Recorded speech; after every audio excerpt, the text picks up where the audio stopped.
Cancer मुख्य रूप से क्या है? यह बाहर से आया हुआ रोग नहीं है।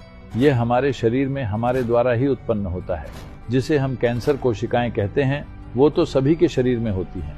आपके शरीर में भी कैंसर कोशिकाएं हैं। बात सिर्फ ये है कि वो बहुत ज्यादा नहीं है, इसलिए यह हमारे लिए समस्या नहीं है। एक सामान्य कोशिका को जितना खाना चाहिए, उसकी तुलना में कैंसर कोशिका को 50 गुना ज्यादा खाना चाहिए। ये समाज में एक अपराधी की तरह है, जिसकी चाहत ज्यादा खाने की है, वह 50 गुना ज्यादा खाता है। योग शास्त्र में इस बारे में बताया गया है। योग शास्त्र में इन कोशिकाओं को कैंसर नहीं कहा गया है। इस तरह की एक अपराधी कोशिका होती है जो हमारे शरीर में रहती है। भीतर रहने वाले इस अपराधी के खिलाफ हमें क्या करना चाहिए? कभी कभी बिना खाए रहने से, उपवास करने से, थोड़े समय के लिए भूखा रहने से ये कोशिकाएं मर जाती हैं।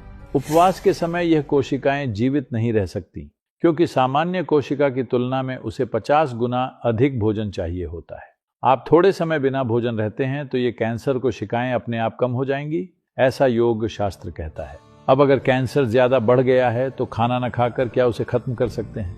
हमने इस पर प्रयोग करके नहीं देखा है, लेकिन ये पक्का है कि अगर आप थोड़ा भूखा रहना सीख लें तो कैंसर जैसी चीजें ज्यादा नहीं होती। आजकल ये सब इतना आम क्यों हो गया है? क्योंकि लोग अब भूख महसूस ही नहीं करते। ज्यादातर लोग बस खाते रहते हैं, इसीलिए हर तरह की बीमारियां बढ़ रही हैं।